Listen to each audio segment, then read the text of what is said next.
తండ్రి నీ చిత్తంలో చేర్చుకోనా తండ్రి నీకు వందనాలు సూత్రాలు నా తండ్రి. చీకట్ల నుండి వెలుగుల నడిపించినందుకు కూడా వందనాలు ప్రభువా. నా తండ్రి పవన్కి జీవం ఇచ్చినందుకు కూడా వందనాలు నా తండ్రి. శ్రీకాంత్ కూడా జ్ఞానం ఇచ్చినందుకు వందనాలు ప్రభువా.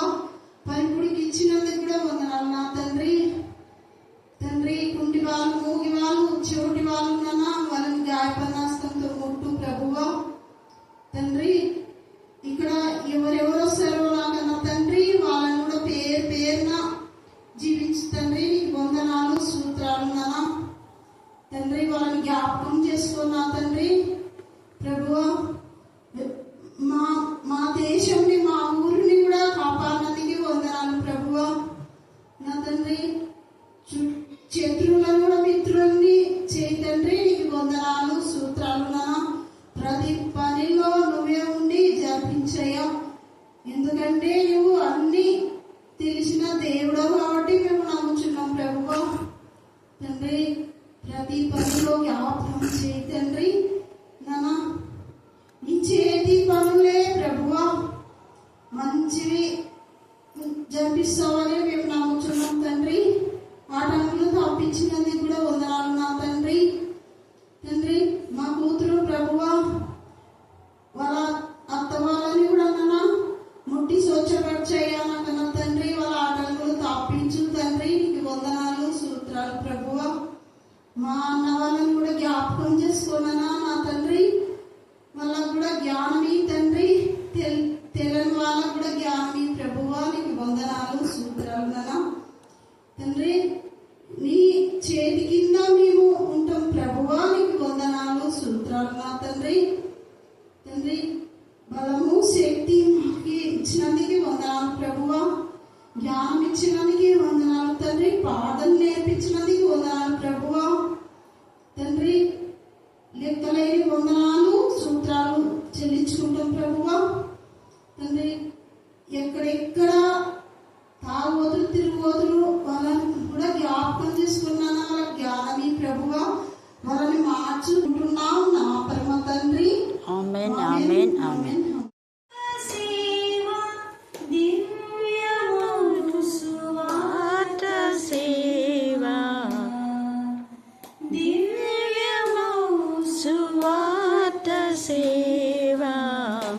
మధుర మధుర మధుర సేవా యేసు ప్రభు సేవా. మధుర మధుర మధుర సేవా.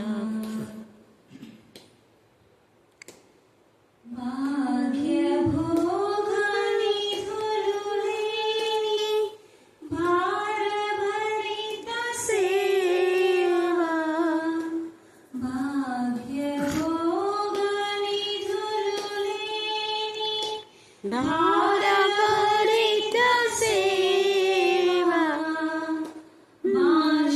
బాష్పశిరులలో వెలగి బాధలను వరించు సేవా. బాధలను వరించు సేవా. మధుర మధుర మధుర సేవా యేసు ప్రభు సేవా. మధుర మధుర మధుర సేవా.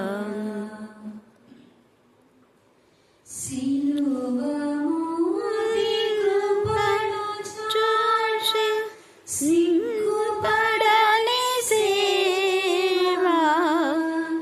సిలువ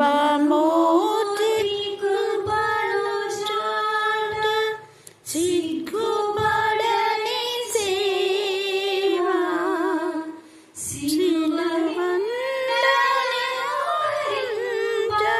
శిరము వంచి మోయు సేవా. శిరము వంచి మోయు సేవా. మధుర మధుర మధుర సేవా యేసు ప్రభు సేవా. మధుర సేవా దైవజనుడా మరువకోయి దైవ పిలుపునోయి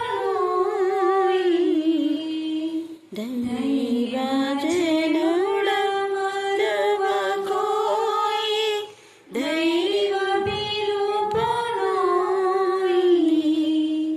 దైవ నీతి వదలకోయి దేవుడు దీవించునోయి దేవుడు దీవించునోయి మధుర మధుర మధుర సేవా యేసు ప్రభు సేవా మధుర మధుర మధుర సేవా పరిశుద్ధాత్మ ప్రోక్షణముచే ప్రజ్వలించు సేవా పరిశుద్ధాత్మ క్షణముచే ప్రజ్వలించు సేవా పరిమళించ వాక్య సేవ ప్రతిఫలించు సాక్ష్య సేవ ప్రతిఫలించు సాక్షి సేవా మధుర మధుర మధుర సేవా యేసు ప్రభు సేవా మధుర మధుర మధుర సేవా డిసెంబర్లో ఇంటికి వెళ్ళాను, నవంబర్లో వచ్చాను, డిసెంబర్లో ఇంటికి వెళ్ళాను పండక్కని. ఆ తర్వాత జనవరిలో కూడా మళ్ళీ కొంచెం అవసరం ఉండి ఇంటికి వెళ్ళాల్సి వచ్చింది. అప్పుడు 10 రోజులు ఊరు వెళ్ళిన తర్వాత వచ్చి సిక్ అయ్యాను. ఫిబ్రవరి నెలంతా ప్రార్థనకి అనేసరికి సాక్ష్యం చెప్పుకుంటున్నానమ్మా, చిన్న సాక్ష్యం. ఫిబ్రవరి నెలంతాను శనివారం వరకు బాగానే ఉంటున్నాను. తెల్లారి ఆదివారం ప్రార్థనకి వెళ్దామనేసరికి ఏదో శోధన రావడం, వెంటనే 2 మోషన్స్ అవటమో, లేకపోతే కళ్ళు తిరిగిపోవటమో, పైకి లేచి నడవలేకపోవటమో, అట్లాగే ఏదో ఒక శోధన రావడం. 4 వారాలు అట్లాగే ప్రార్థనకి అయిపోయింది. అయితే నిన్న కూడాను ఏం జరిగిందంటే, శనివారం అంతా బాగానే ఉన్నాను. ఏమైనా సరే పిల్లలందరితో కూడా చెప్పాను, గట్టిగాను ప్రార్థన చేయండి అమ్మా, నేను చాలా సాక్ష్యాలు చెప్పుకోవాల్సినవి ఉన్నాయి, ప్రార్థనకి వెళ్ళట్లేదు, రేపు ప్రార్థనకి వెళ్ళిపోతాను ఎట్టి పరిస్థితుల్లోనూ అనేసాను అనుకుని అన్నీ సిద్ధపడ్డాను. భోజనం చేశాను, పడుకుని నిద్రపోయాను, ప్రార్థన చేసుకుని నిద్రపోయాను. నిద్ర పట్టేసింది. 12:26 అయ్యేసరికి సడన్గా ఎందుకో వెలుగు వచ్చేసింది. గుండెలో నుంచి మంట, అదొక టైప్లో నొప్పి, పెద్ద విరోచనం అయ్యింది. విరోచనం అయిన తర్వాత ఇక నాకు నోటంటే మాట రావట్లా సరిగ్గాను. అప్పుడు గబగబా తైలం ఉంటే రాసుకుని తైలం నోట్లో వేసుకుని కొంచెం మంచినీళ్ళు తాగాను, అటు ఇటు తిరిగాను. కానీ ఇక నాకు ధైర్యం చాలట్లా. ఇక అప్పుడు అమ్మగారికి ఫోన్ చేశారు. చేస్తే లేచి బాబు ప్రార్థన చేశారు. ప్రార్థన చేసిన తర్వాత మెల్లిగా కూర్చుని మళ్ళీ నేను కూడా స్తుతులు స్తోత్రాలు చెప్పుకుంటా ఎలా వెళ్ళిపోయాను, నిద్రలోకి వెళ్ళిపోయాను. ఊరికే బాగా నీరసం వచ్చినప్పుడేమో స్ట్రోక్ వచ్చిన ఇది కదా, నేను ఊరికే నీరసం వచ్చేసి షేక్ వచ్చేస్తుంది ఒళ్ళు. అయితే అంతకుముందు కూడా నేను డిసెంబర్లో ఇంటికి వెళ్ళినప్పుడు ఆ సంవత్సరం, పాత సంవత్సరం అంతాను చాలా చివరికి వచ్చేసరికి నవంబర్ డిసెంబర్లో చాలా బస్సులు యాక్సిడెంట్లు అయ్యి కాలిపోయి తిరగబడిపోయి అట్లాగా చాలా ఇదైపోయింది. అట్లాగా భయం వేసి దేవుని ప్రార్థన చేసుకుంటాను. మరి నన్ను క్షేమంగా తీసుకొచ్చాడు. 2 సార్లు బస్సులో కూడా ఏ ప్రాబ్లం లేకున్నాను. ప్రయాణం అంతా సాఫీగా అయింది. నేను వెళ్ళిన పనులన్నీ అయినాయి. ఇది అయింది. తర్వాత మరి మా లాస్ట్ పిల్ల, మా 2 ఆడపిల్లలు అనమాట, వాళ్ళిద్దరు భార్య భర్తలు మాట్లాడుకోవటం విన్నాను. ఏంటంటే ఇప్పుడు మా పిల్లోడు కానిస్టేబుల్ అనమాట, చదవటం సాఫ్ట్వేర్ చేశారు. ఆ స్టేషన్లో అందరు గౌడాసే. ఈ పిల్లోడు అక్కడే మన పిల్లోడు. వాళ్ళు ఎంతైనా క్యాస్ట్ వెలుగు చూపిస్తున్నారు. ఎస్ఐ గారు కూడా గౌడాసే. అయితే ఈయన వెళ్ళిపోయి ఈయనేమో కావాలని తీసుకొచ్చుకున్నాడు అక్కడికి, ఎక్కడో పనిచేసేవాడిని ఇక్కడ నా దగ్గర కావాలి చందు అనేసి తీసుకెళ్ళాడు.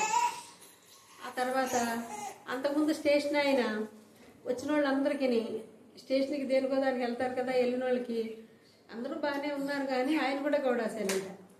ఇదిగో ఈడున్నాడు చూసావా ఈ చందు, ఈడు వైఎస్ఆర్ పార్టీ అట్లా అనేసి తెలుగుదేశం వాళ్ళందరికీ చెప్పి మనిషిని ఇరిటేట్గాను ఒక రకమైన షాడీజం చూపించి చాలా ఇబ్బందులు పెట్టేవాడంట.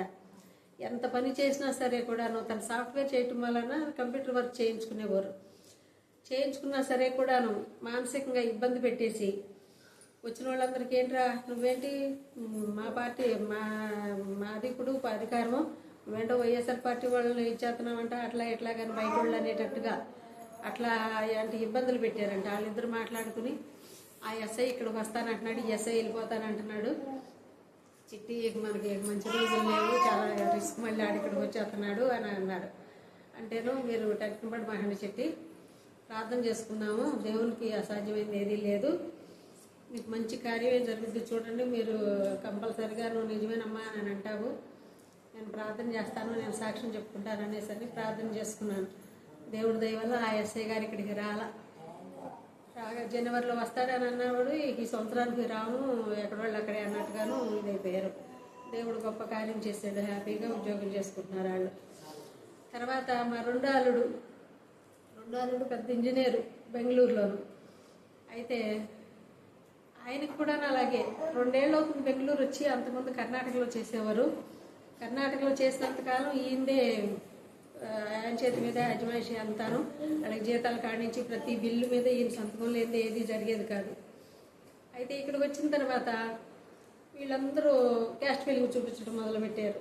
ఎక్కడికి వెళ్తే అక్కడ ఇప్పుడు ఇదివరకు లేవు, పాత రోజుల్లో ఎప్పుడో పురాతనపు రోజుల్లో మాకు ఇల్లు అద్దెకి ఇచ్చేవారు కదా. నాకు ఉద్యోగం వచ్చి 38 ఏళ్ళు, ఆ ఉద్యోగం వచ్చిన కొత్తలో మన వాళ్ళకి ఇల్లు అద్దెకి ఇచ్చేవారు కాదు, క్యాస్ట్ చూపించి అదని ఇదని ఏదో ఒక ఇబ్బంది పెట్టేవారు. తర్వాత తెలుసుకుని మన మంచితనానికి బాగానే ఉండేవారు. ఇప్పుడు అసలు అవి లేవు.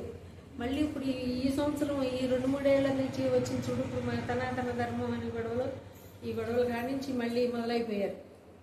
ఎవరు కాళ్ళేను ప్రార్థన అనేసరికి అదొక టైపుగా ఇచ్చేయటం. అసలు సర్క్యులర్ కూడా వచ్చింది, ఏమని ఉద్యోగస్తుల్లో ఎవరన్నాను ఎస్సీ అని పెట్టుకుని చర్చికి వెళ్తున్నారా, ఇట్లాంటి విషయాలు కూడాను ఎంక్వైరీలు చేసి ఆన్లైన్లోనూ ఒక గూగుల్ షీట్ పెట్టించారు. అట్లాంటి ఇబ్బందులు వస్తున్నాయి అన్నమాట. అలాగా ఇబ్బంది పెట్టి ఆ పిల్లలను కూడా నానా రిస్కులు పెడుతుంటే చాలా మనసు బాధపడిపోయి అనవసరంగా వచ్చాము ఇక్కడికి, మనం ఎంతో ఇదిగా ఉండేవాళ్ళం. అక్కడ ముందు చేసిన ఆఫీస్లో కారు ఉండేది, ఆయన కింద 10 మంది పనివాళ్ళు ఉండేవారు. గ్యాస్ బండ్ అయిపోయినా తెచ్చేవాడు, పాలు తెచ్చేవాడు ఒకడు, నీళ్లు తెచ్చేవాడు ఒకడు, అట్లాగే 10 మంది చేతి కింద పాలేరుల టైపులో ఉండేవారు. అలాంటి ఇతను మానేసి బెంగళూరు లేక 10 సంవత్సరాలకు పుట్టిందో పిల్లని చెప్పాను, మరి మీకు గుర్తుందో లేదో, ఫస్ట్ సాక్ష్యం 10 ఏళ్లకు వచ్చింది పాప పుట్టింది. ఆ పాపకి ఆ పాప కోసం ఏదైనా హెల్త్ బాగోకపోతే బెంగళూరు అయితే సిటీ కదా బాగుంటుందని వచ్చారు. వచ్చిన కాడి నుంచి అన్ని శోధనలే. ఆ పిల్లడి గురించి కూడా మన అందరం కూడా ప్రార్థన చేద్దామని నేను అన్నాను. మీరు బాధపడబాకండి, నేను ప్రార్థన చేస్తాను కంపల్సరిగాను, మా సంఘంలో కూడా చెప్తాను, అమ్మగారికి చెప్తాను, ధైర్యంగా ఉండండి, ఏ శోధనలో రావు అనేసి. వాళ్ళు కూడా 3 పిల్లలిద్దరు కూర్చొని బాధపడుకుంటున్నారు. ఈ కార్యం కూడా చేసి పెడతాడని నమ్మకం నాకుంది. తర్వాత ఆరోగ్య విషయాల్లోనూ ఎంత దూరం ప్రయాణం చేసిన డ్యూటీ విషయాల్లోనేంటి అన్ని విషయాల్లోనూ నాకు ఈ 3 నెలలు దేవుడు ఎంతగానో కాచి కాపాడాడు. దేవుడికి ఎంతో రుణపడి ఉన్నాను. ఈ చిన్న సాక్ష్యం దేవుడు దీవించును గాక. ప్రార్థన చేసుకుందాం అమ్మ, అందరూ కళ్ళు మూసుకోండి. స్తోత్రం. ఆ కాలమందు నీ జనుల పక్షమున నిలిచినట్టి మహా అధిపతియగు మికాయేలు వచ్చును. అప్పుడు నీ జనులు రాజ్యంగా కూడిన కాలము మొదలుకొని ఈ కాలము వరకు ఎన్నటికి కలుగునంత ఆపద కలుగును. అయితే నీ జనులలో గ్రంథమునందు దాఖలైన వారు ఎవరో వారు తప్పించుకొందురు. మరియు సమాధులలో నిద్రించు అనేకులు మేలుకొనెదరు. కొందరు నిత్య జీవం అనుభవించుటకును, కొందరు నిందల పాలవుటకును, నిత్యముగా హేయులగుటకును మేలుకొందురు. బుద్ధిమంతులైతే ఆకాశ మండలంలోని జ్యోతులను పోలిన వారై ప్రకాశించెదరు. నీతి మార్గమును అనుసరించి నడుచుకున్నట్లు ఎవరు అనేకులను త్రిప్పుదురో వారు నక్షత్రము వలె నిరంతరమును ప్రకాశించెదరు. దానియేలు, నీవు ఈ మాటలను అరుగు చేసి అంత్యకాలము వరకు ఈ గ్రంథమును ముద్రింపుము. చాలా మంది నలుదిశల సంచరించినందున తెలివి అధికమగును అని నాతో మాట్లాడు గబ్రియేలను అతడు చెప్పెను. దానియేలను నేను చూచుచుండగా మరి ఇద్దరు మనుషులు ఏటి అవతలి ఒడ్డున ఒకడు, ఏటి ఇవతలి ఒడ్డున ఒకడును నిలిచిరి. దేవుడి వాక్యము దీవించు. గొర్రెపిల్ల రక్తానికి ఎంత సృష్టించా కూడా తక్కువే. దేవా నా తండ్రి, మరి యొక్క మాసంలో మా జీవితంలో మీరు ప్రవేశపెట్టారు. ఫిబ్రవరి మాసం అంతట్లో మీ శరీర కాంతి మాకు తోడుగా ఉంచినందుకు మేము స్తుతిస్తున్నాం. అనేకమైనటువంటి ఆటపోట్ల మధ్య అనారోగ్యంలో నీ బిడ్డలకు ఆరోగ్యాన్ని ఇచ్చారు. మేడం గారికి నా ప్రభావ మీరు ఇచ్చిన ఆరోగ్యాన్ని స్వస్థం బట్టి, మరి యొక్క అల్లుడు గారు నా ప్రభావ ఎస్ఐగా దేవా నా తండ్రి, మరి నీ కృప ఎన్ని ఆటంకంలో వచ్చినా అదే ప్లేస్ లో ఉంచడానికి మీ కృప దయచేసినందుకు నీకు వందనాలు చెల్లిస్తున్నాం. చిన్న అల్లునికి వచ్చేటువంటి ప్రతి శోధన పైన మీరు విజయాన్ని దయచేయగాక. అంకించిన ఇద్దరు కుమార్తెలు విశ్వాసంలో, విధేయతలో, ప్రేమలో, పరిశుద్ధతలో ఎదుగులాగా మీ కృపాసనం దయచేయని ప్రార్థిస్తున్నాం. దేవా తల్లి గురించి చింత దిగులు యావత్తు నీ పైన వేయటానికి మీ కృప దయచేయగాక. అలాగే ఆమె తల్లి ప్రార్థన నా ప్రభావ నా తల్లి రూపమై మీ సన్నిధిలో చేరి ఆ కుటుంబానికి క్షేమం కలగడానికి కృప దయచేయగాక. దేవా మరి మేలుకను బట్టి నా తండ్రి దేవా నెలసిన వెంట్రుకల సొగసైన కిరీటమని నా ప్రభు మీరు సంఘములకు నా ప్రభ నా తండ్రి అక్కడ మీరు ఆశీర్వాదకరంగా కుటుంబానికి ఆశీర్వాదకరంగా మీరు ఇచ్చారు. అంకించిన నూతన బలం, నూతన శక్తిని బట్టి మేము స్తుతిస్తున్నాం. దేవా సహకరించిన ప్రతి ఒక్కరిని బట్టి, ప్రార్థించిన ప్రతి ఒక్కరిని బట్టి మేము స్తుతిస్తున్నాం. చేరవచ్చిన ప్రతి ఒక్కరిని ఆత్మతో శక్తితో మరి నింపమని ప్రార్థిస్తున్నాం. చదవన లేఖనాలను ఆశించి విరిచి అందరి జీవితాల్లో మీరు పరిపచేయగాక. ప్రత్యేక రీతిలో ఈ రోజు ఎగ్జామ్ రాసిన వీళ్ళందరి ఆన్సర్స్ మీ కరుణా పీఠంలో ఎత్తిపడుతున్నాం. దేవ మీ మహా కనికరము, మీ దయకు, మీ జాలి బట్టి దేవ వారికి అందరికీ కూడా నా తన ఘనమైన విజయాన్ని మీ ఇస్తున్నారు. మేము స్తుతిస్తున్నాం. ప్రార్థనకు జవాబిచ్చే దేవుడు అని రుజుపరుచుకుంటున్న దేవస్తూంటాం. దుష్ట శక్తులు, దురాత్మల, ప్రేతాత్మ అన్ని కూడా లయపరచమని ప్రార్థిస్తున్నాం. సోదరు మేరీ సురేష్ వారి కుమారుడు చేతిబడి మానసిక శుద్ధ శక్తులు విడిపించమని ప్రార్థిస్తున్నాం. దేవా ఆమె నిస్సన్నిధికి రావడానికి దేవుని భయం, జ్ఞానం, వివేకం దయచేయండి. దేవా ప్రతి భయం, అలజడి, కలవర నుంచి విడిపించమని ప్రార్థిస్తున్నాం. నీకే వందనాలు చెల్లిస్తూ మమ్మల్ని ఆత్మను మెచ్చుకగే సమర్పిస్తున్నా. యేసుక్రీస్తు శక్తిగల నామమున ప్రార్థిస్తూ జ్యోతులను పోలిన వారై ప్రకాశించురు. జ్యోతుల వలె ప్రకాశించువారు. చెప్పండి ఏంటి? మళ్ళీ చెప్పాలా? అయితే ఎవరు వాళ్ళు అంటే బుద్ధిమంతులైతే అంటాడు. బుద్ధిమంతుల గురించి దానియేలు కంక్లూజన్ తేజగా తెలియజేస్తున్నాడు. ఎందుకంటే ఆయన అనుభవంలో 1వ అధ్యాయం నుంచి 11వ అధ్యాయం దాకా బుద్ధిగల రాజులున్నారు, బుద్ధిలేని రాజులున్నారు. ఒక ప్రశ్న, మరి ఆయన అనుభవంలో బుద్ధి లేని రాజు ఎవరు? బెల్షాసర్. బెల్షాసర్ అని డానియేలు పేరు. బెల్షాసర్ అంటే రాజు. దేవత, ఇద్దరు 2 దేవతల పేర్లే. ఇక్కడ బెల్షాసరు బుద్ధి లేని వాడే. చెప్పినా కూడా దేవునికి మనం భయపడాలి, లోబడాలి. మీ నాన్నగారి కాలంలో మీ నాన్న కూడా పశ్చాత్తాపడి దేవునికి భయపడి లోబడి శాస్త్రాలను మార్చి 120 సంస్థానములన్నీ కూడా దేవుని బలపరచాలని ఆయన రాశాడు అని చెప్పినా కూడా పశ్చాత్తాపడి. ఈ యొక్క సమయంలో మన జ్ఞాపకం చేస్తారు. పశ్చాత్తాపం అనేది మనిషిలో లేకపోతే ఎంత ఉగ్రతనో బెల్షాసర్ను చూసి మనం నేర్చుకోవాలి. అంటే కొంతమందికి దేవుని ఉగ్రత వెంటనే వస్తుంది, కొంతమందికి తర్వాత వస్తుంది.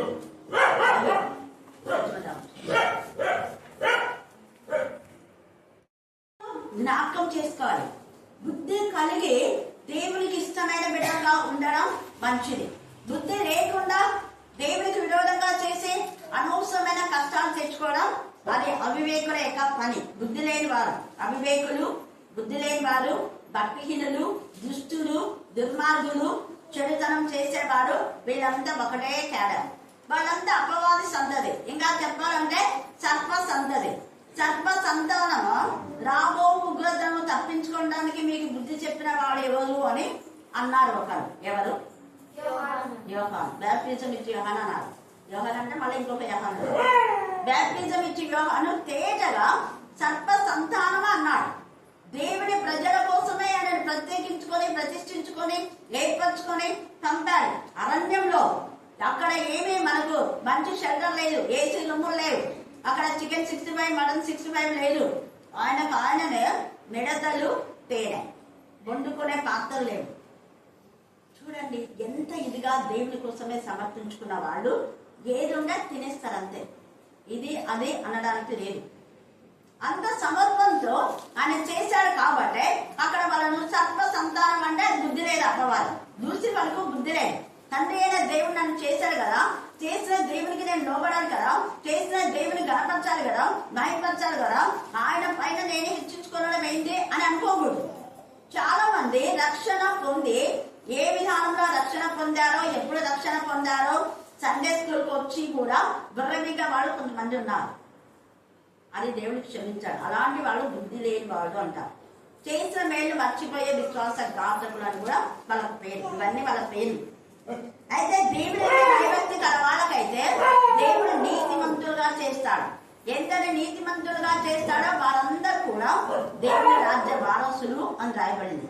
నీతిమంతుల పట్టిలో వారి పేరు రాయబడతారు. నీతిమంతులు ఎవరి పట్టిలో రాయబడుతుందంటే జీవగ్రంథం.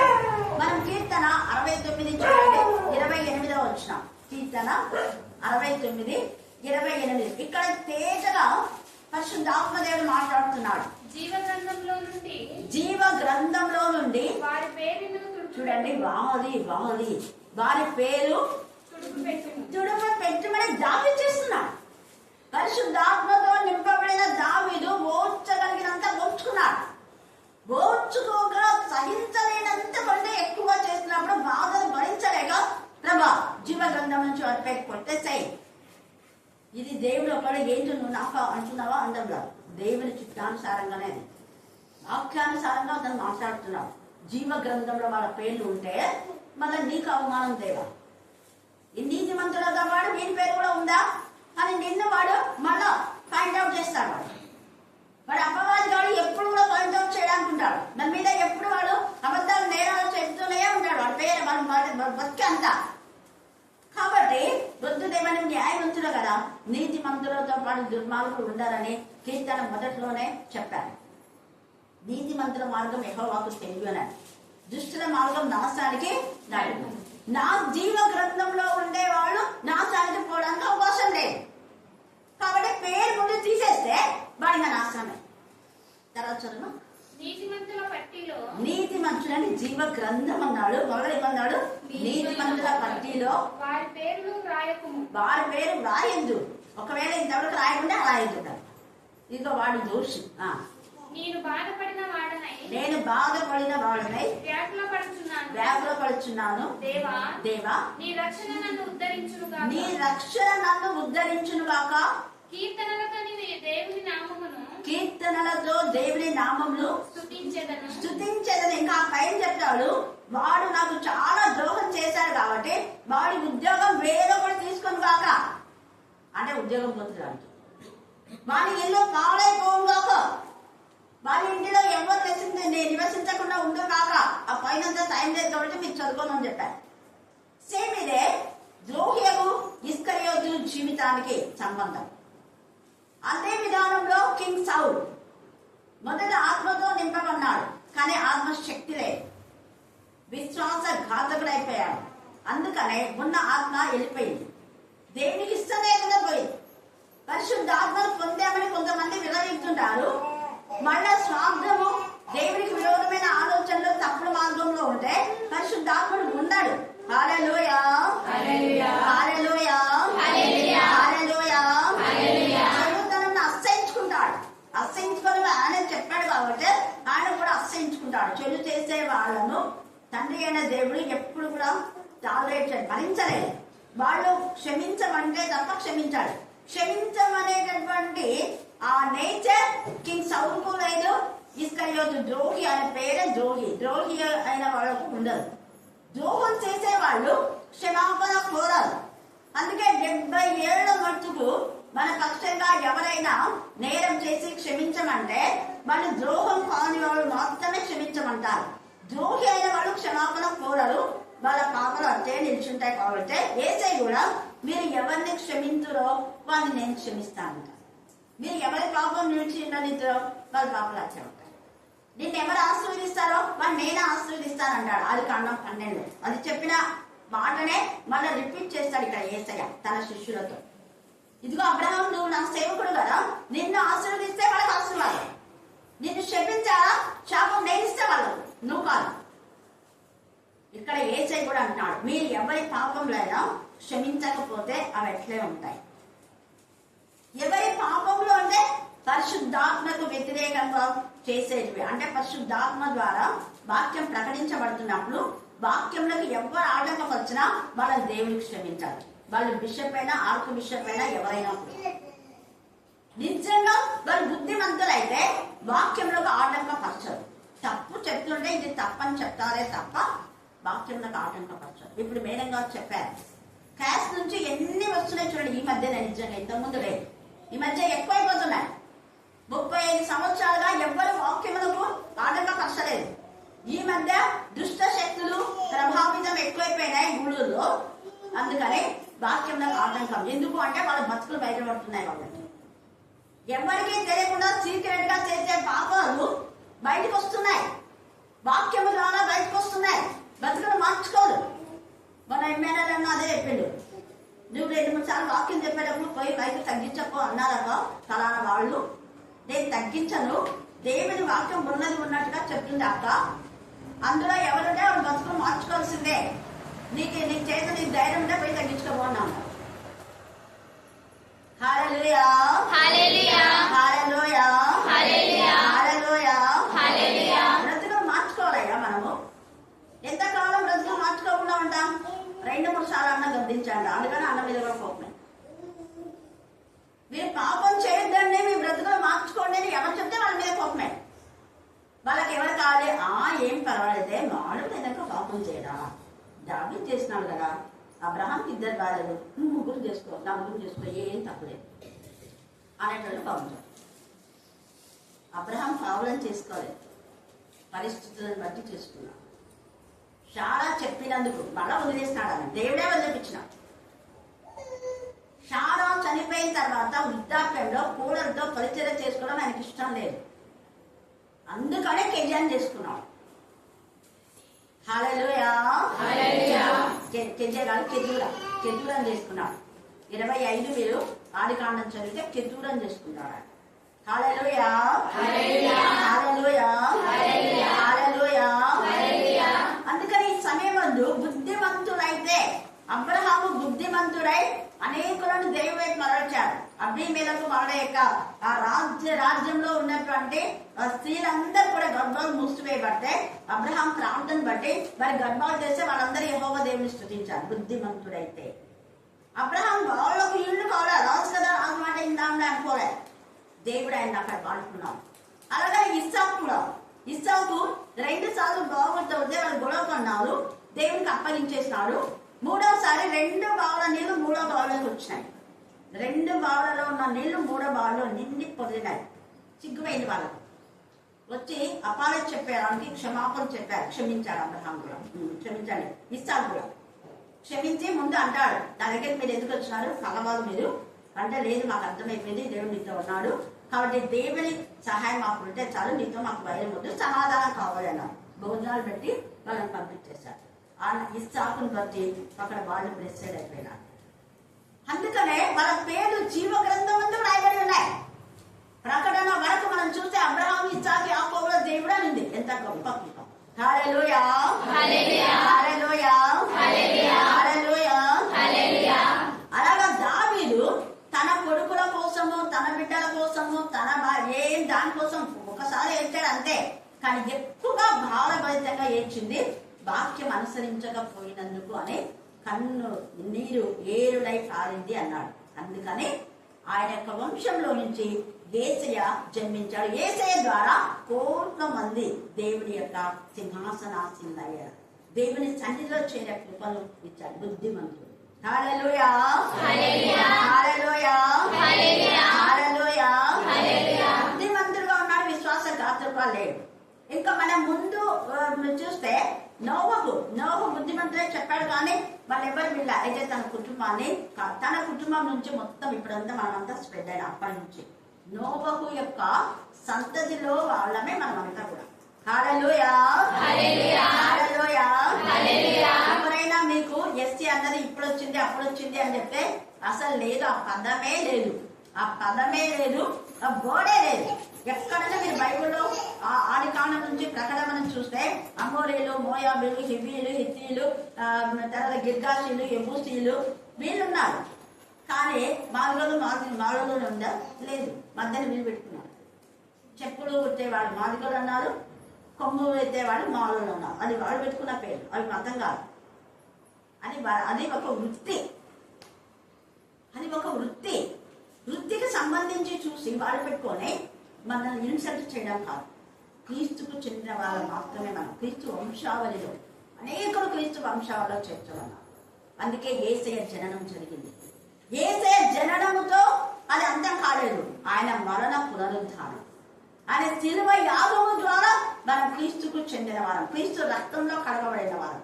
అందుకే బుద్ధిమంతులైతే ఎవరెవరైతే యేసయ్య శిలువను నిదానించి చూచి యేసయ్య శిలువ విలువను తెలుసుకుంటారో, యేసయ్య శిలువ శక్తి తెలుసుకుంటారో, యేసయ్య శిలువ యొక్క ప్రభావం మనం చూస్తారో, యేసయ్య శిలువ శిలువలు అందులో ఉన్నాయని, యేసయ్య శిలువలోనే నాకు ఆరోగ్యం దాగి ఉంది, విజయం దాగి ఉంది, శిలువ ద్వారానే విడుదల విమోచన అన్న వాళ్ళు శిలువ దగ్గరికి వస్తారు, జీవితాన్ని సమర్పించుకుంటారు, ఆశీర్వాదాలు పొందుకుంటారు.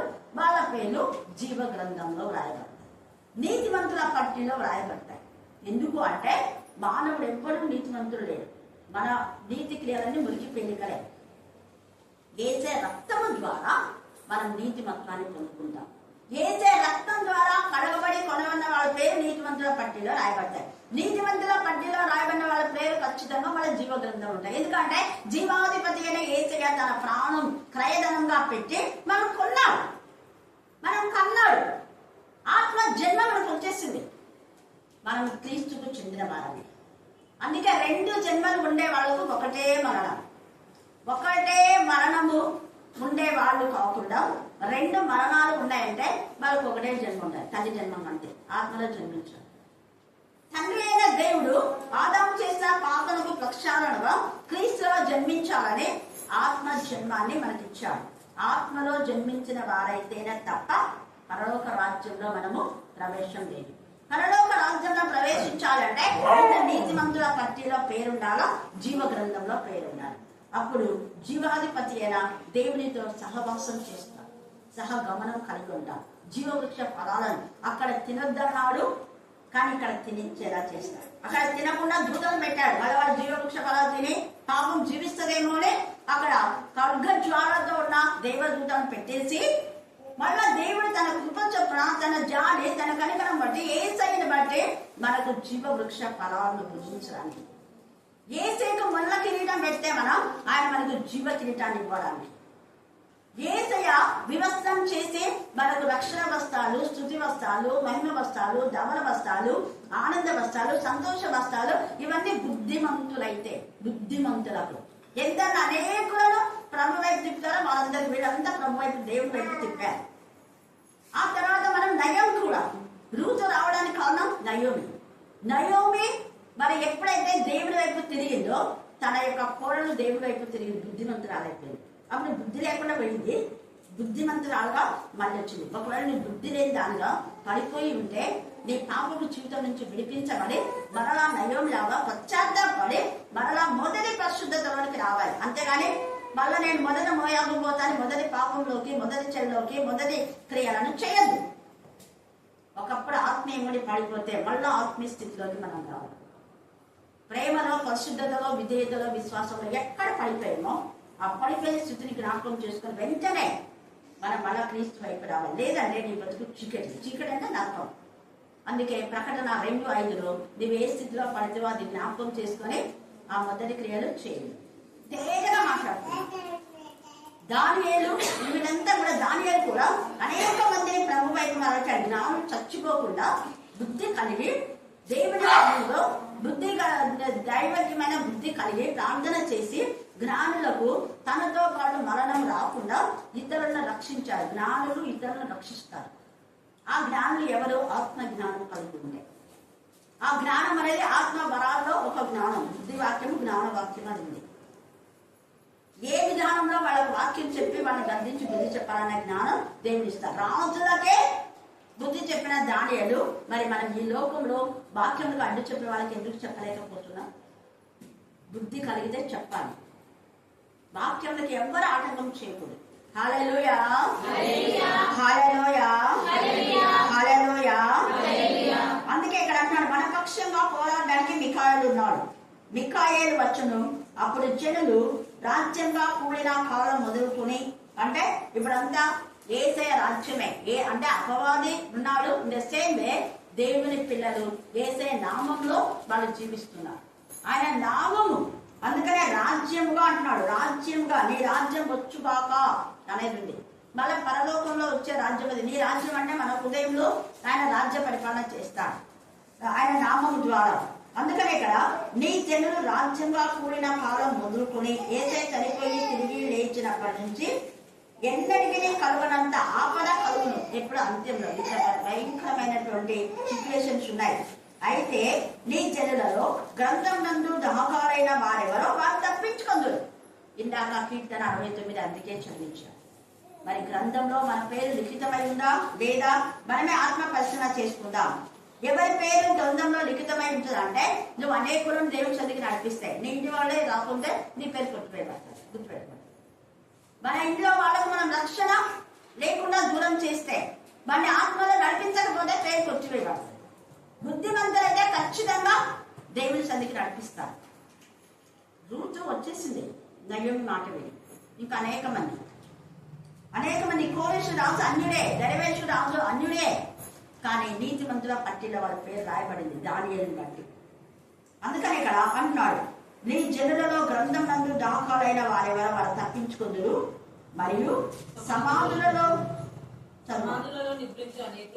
ఇక్కడ అనేకులు అన్నారు కానీ అందరూ అన్నారు. ఇక్కడ ఒక తిరగాస్తుంది. మళ్ళా కొందరు నిత్య జీవం అనేకులు లేస్తారు, వాళ్ళలో కొందరు నిత్య జీవము అనుభవించుటకును కొందరు ఆ కొందరులో నువ్వు ఉన్నావా? నిత్య జీవం, జీవ గ్రంథంలో పేరు రాయబడిన వాళ్ళు, నీతిమంతుల పట్టిలో ఉన్న వాళ్ళు మరలా లేస్తారు. చనిపోయిన మరలా లేస్తారు. అందుకనే చనిపోయిన వారి గురించి మీరు నిరీక్షణ లేని ఇతరుల వల్ల దుఃఖపడద్దు. ఖచ్చితంగా యేసయ్య మనం లేపుతాడు, ఆయన జీవదాత కదా అని చెప్పాడు. సమాధులలో ఎప్పటి నుంచి? యేసయ్య చనిపోయి తిరిగి లేచినప్పటి నుంచి పరిశుద్ధులైన వాళ్ళందరూ, మన తాత అవ్వలు అందరు మనం ముందే చనిపోతే మనం కూడా లేచి అందరు లేస్తారు. వాళ్ళు కొందరేమో నిత్య జీవం అనుభవించడానికి కొందరు నిందల పాలు నిత్యంగా హేయులు ఉండకు మేల్కొందరు. వాళ్ళ బతుకు మేల్కొన్నారంటే అబ్బయ్య మళ్ళా జీవం వచ్చింది అనుకుంటారు. 10 నిమిషం మాత్రమే. అపవాది సంతోషం నిమిషమే, వెంటనే నువ్వు నరకానికి అంటారు. నీ పేరు జీవ గ్రంథంలో లేదు, నీతిమంతుల పట్ల లేదు. అనేకులను ప్రభువైపు చెప్తుంటే నువ్వు ఆటంకం చేశావు, నువ్వు ఆటంకకరంగా ఉన్నావు. సమస్త కపటమైనటువంటి వాళ్ళ, సమస్త కపటలకు విరోధి, తిన్నని మార్గములను చెడగొట్టుట మానవ. అపోస్తల కార్యం 13లో అపోస్తలైన పౌలు పరిశుద్ధాత్మతో శక్తితో నింపబడి తేరి చూచి అక్కడ అధికారి ఉన్నాడు, నేను ఎందుకులే అని అనుకోలేదు. చాలా మంది ప్రజలు ఉన్నారు. అందరి ఎదుట వాడి బుద్ధి లేకుండా మాట్లాడుతూ ఉంటే, అప్పవారి కుమారుడా, నీతికి విరోధి, సమస్త కపటంతో నిండినవాడా, తిన్నని మార్గంలో చెడగొట్టుట మానవ. ఇంతవరకు చేశారేమేమో, ఇప్పటికైనా మానవ. అయితే దేవుడు తన చేయి ఎత్తాడు. దేవుడు తన చేయి ఎత్తే అనేకులకు ఆశీర్వాదం, కానీ నీ పైకి ఎత్తిన చేయి మాత్రం నీకు ఉగ్రత. దేవుని చెయ్యి దుష్టులకు ఉగ్రత, దేవుని చెయ్యి దేవుని బిడ్డలకు ఆశీర్వాదం. మనం ఉగ్రత చేతి కింద ఉన్నామా? ఆశీర్వాదం చేతి కింద ఉన్నామా? వాడి గుడ్డు వాడిపోతాడు, క్షణాల్లో వాడి గుడ్డు వాడిపోతాడు. ఎవరైనా నడిపిస్తారనుకుంటే అంతవరకు విర్రవీగిన వాడు చిక్కుపోతాడు. ఈ సమయం అందు మనం జ్ఞాపకం చేసుకోవాలి. దేవుని విషయంలో విర్రవీగే దృష్టంలో ఉంటుంది. ఎంతగా మనం తగ్గించుకొని అనేకులను ప్రభువుకు మరణించాలి. రోజు మన వాక్యం చెప్పాలి. అనుదిన ఆహారం అంటే అదే. అనుదినం మనం తినాలి, వేరే వాళ్ళకి తినిపించాలి. చేయడం ద్వారా మనకు బ్లెస్సింగ్స్ వస్తాయి. దానియేలు తనకు తానుగా తన జీవితాన్ని సేఫ్ జోన్ లో ఉంచుకున్నాడు. తన స్నేహితులు బాగా ఉన్నారు, మాకు బాగా ఉన్నాం, ఇంకెందుకులే అనుకోలేదు. వేరే వాళ్ళకు కూడా బుద్ధి చెప్తున్నాడు. బుద్ధి చెప్పినందుకు మరి సింహం పోస్తే వేసేస్తున్నాడు అన్న అగ్నిలో. ఓకే, మీ నాశనం మీరే, అంటే మీరు నాశనం కావడం కోసం మా పైన నేరారోపణ చేస్తున్నారు. నీ పైన నేరారోపణ చేశాడు అంటే వాడు నాశనం అని వెంటాడుకుంటూ వచ్చి నీ పైన బాధ పెట్టడానికి వచ్చాడు వాడు. అంతే. కింగ్ సౌలు మరణానికి విధించమన్నాడు కాబట్టి దావీదును వెంటాడాడు, చచ్చాడు. ఇస్కరియోతు యూదా మరణానికి ముందే చెప్తాడు యేసయ్య, వాడు పుట్టకపోతే బాగుండాడు. పుట్టినాడు, మరి పుట్టిన తర్వాత మనసు మార్చుకోవాలి కదా. ఎన్నిసార్లు గద్దించినా మారలేదు వాడికి. మిగతా శిష్యులంతా ప్రధాన యాజకుల దగ్గరికంట, లోకస్తుల దగ్గరికి వెళ్ళారు. ప్రధాన యాజకులంతా లోకస్తులే, శాస్త్రులు, పరిచయులు. ఏసైనా జీవం మూట ఉంటే ఆయన మాటలు విన్నారు వాళ్ళు. అందుకే వాళ్ళు బ్రతికిపోయారు, శిష్యులుగా ఉన్నారు. పునరుద్ధానం గురించి ప్రకటించారు. అపోస్తల కార్యం 1వ అధ్యాయంలో పునరుద్ధానం గురించి సాక్షిగా జీవించలేకపోయాడు. ఇస్కరియోతు ద్రోహి అనబడ్డాడు. సాక్షిగా భూదిగంతములను నుండి వచ్చిన వాళ్ళు, భూమిని తలపించేసే వాళ్ళు వీరేనే ఈ 12 మంది గురించి చెప్పారు. కానీ ఇస్కరియోతు యూదా ద్రోహి అన్నాడు. ఈ సమీపంలో మనకు ఎలాంటి పరిస్థితులు ఉన్నాం? మన ఆత్మను మనం పరిశీలన చేసుకుని వీళ్ళంతా కూడా వేస్తారు. అనేకులను ప్రభు వైపు తిప్పింది. ప్రాణములకు తెగించి వీళ్ళంతా దెబోరా ప్రాణములకు తెగించి, యాయేలు ప్రాణం తెగించి, మన ప్రాణమును రక్షించుకోవడానికి వద్దు, ప్రభు కోసమై మన ప్రాణం పోయినా పర్వాలేదు, అనేకులను ప్రభు చెంతకు చేద్దాం. వాళ్ళు మనం తిట్టుకున్నా, మనం ఏం చేసినా డజంట్ మ్యాటర్. దేవుని క్రీస్తు వైపు చూస్తూ ధైర్యంగా విశ్వాస సంబంధం మంచి పోరాటంలో రక్తం కారణంతగా పోరాడినప్పుడు మన దేవుడు ఆకాశ నక్షత్రముల వలె, చూడండి ఎంత చక్కగా 3వ వచనం చదవండి. బుద్ధిమంతులైతే ఆకాశ మండలములోని అన్నాడు. ఆకాశ మండలంలో ఉంటారు. మండలానికి కింద దురాత్మల సమూహం ఉంటారు. మనం పైవారుగా ఉంటాం, వాడు మన పాదముల కింద ఉంటాడు. చెప్తూ జ్యోతులను పోలిన వారై ప్రకాశించదు, నీతి మార్గం అనుసరించి నడుచుకున్నట్లు. ఎవరు ఒక్కరిని కాదు, అనేకులు. ఇక్కడ దేవుడు అంటాడు ఈ సమయంలో, అమ్మ తల్లి బంగారు నాయన, నువ్వు అనేకులను తిప్పకుండా పడడం, నీ కుటుంబాన్ని బతుకు సరి చేసుకో. మేడం ఎంత చక్కగా వాళ్ళ అల్లున్నదో చూడండి. మనం కనీసం మన కుటుంబాన్ని తిప్పుకున్నామా దేవుని వైపు? వారు నక్షత్రం వలె నిరంతరము ప్రకాశించెదరు. దానియేలు నీవు ఈ మాటలు మరుగు చేసి అంత్యకాలం వరకు కొన్ని వేల సంవత్సరాల క్రితం రాయబడిన గ్రంథాన్ని 2000 సంవత్సరాల తర్వాత మళ్ళా మనకు వచ్చింది. యేసయ్య పునరుద్ధానం తర్వాత పాత కొత్త నిబంధన మనకు వచ్చింది. అంతవరకు యూదులు మాత్రమే చదువుతారు. ఇప్పుడు మనం చదువుతున్నామంటే అంతవరకు దేవుడు మరుగు చేశాడు. అందుకనే అంత్యకాలం వరకు ఈ గ్రంథంలో ముద్రింపుము చాలా మంది నలుదిశల సంచరించినందున తెలివి అధికమగును అని నాతో మాట్లాడు గాబ్రియల్ అతడు చెప్పాను. సామెతలు 12వ అధ్యాయం 19వ వచనం చదవండి. సామెతలు 12:19.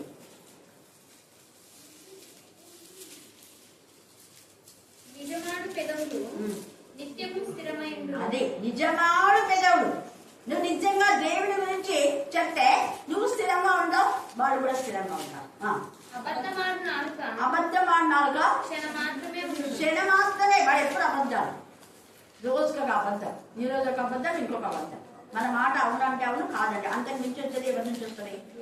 దుష్టుడు నీతిమంతుల పట్టికలో ఉండాలి, జీవ గ్రంథమందు వాళ్ళ పేరు ఉండాలి.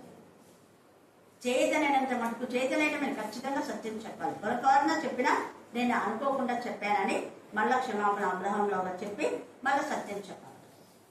అది దేవుని పిల్లల యొక్క లక్షణం. సత్య స్వరూపి సర్వ సత్యంలోనికి మనం నడిపిస్తాడు. సత్యం మనల్ని స్వతంత్రులుగా చేస్తుంది. బంధకాల్లో ఉండవు, శాపంలో ఉండవు. మత్తయి సువార్త 10వ అధ్యాయం 22వ వచనం. మత్తయి 10:22.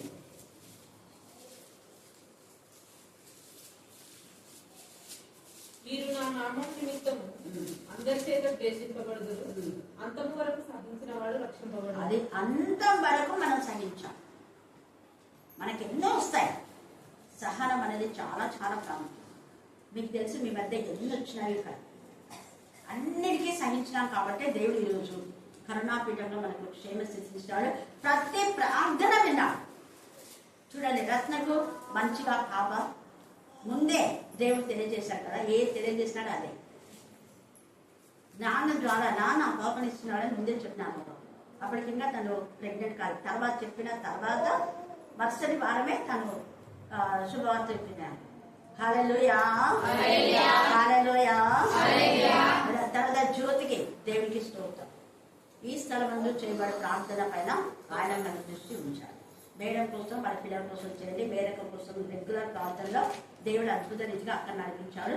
ఎప్పుడు మీరు ప్రార్థన చేయండి. అక్క ప్రార్థన మనకందరికి కూడా సహాయకారంగా ఉంటుంది కాక. ఆమేన్, ఆమేన్ అన్నది. ఈ సమయం నందు మేరక మన ప్రార్థన నడిపిస్తుంది. అక్కకు అక్కడికే మైకెళ్ళండి. తండ్రి, ప్రతి ఒక్కొక్క దాంట్లో తండ్రి మేము